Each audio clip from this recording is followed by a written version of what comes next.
আসসালামু আলাইকুম বন্ধুরা, কেমন আছেন? আজকে একটি কোরআনের আয়াত উপহার দিব আপনার। বিসমিল্লাহির রহমানির রহিম। ফাজকুরুনি আযকুরকুম। আল্লাহ বলছে, বান্দারে তুই আমাকে স্মরণ কর, আমি তোকে স্মরণ করব। কার কথা? আল্লাহর কথা। আল্লাহর কথা। এখানে আমাদের এই বিশ্বভাই, আমি মানুষকে যদি ভালো না বাসি, আল্লাহ কলম আমাকে ভালোবাসবো না। এই ভাইয়ের এখানে ভাই কত বছর যাবত আমার চুল কাটতেছেন আপনি? 25 বছর হবে। দেখেন 25 বছর যাবত তার সঙ্গে একটা আমার ভালোবাসা হয়ে গেল। এই 25 বছর যাবত আমি তার কাছে চুল কাটাই। শুধু একবার চিল্লার মধ্যে যে ওইখানে কাটাইতে হচ্ছে বাধ্যতামূলক।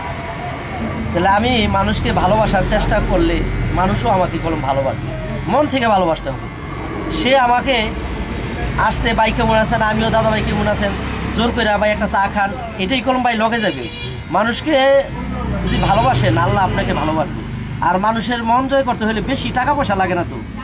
আপনি মন খুললা যদি তাকে ভালোবাসেন, অল্প খাওয়ার এই লাখ টাকার 10 টাকা খাওয়াইলে সে লাখ টাকার খুশি হবে, তাই না বিশু ভাই? আমাদের সম্পর্কটা অনেক ভালো না, মধুর না ভাই? এ বন্ধুরা, তার দোকানে আমি চুল কাটাই, অনেক সুন্দর চুল কাটাই। তাই ভালোবাসাই সব।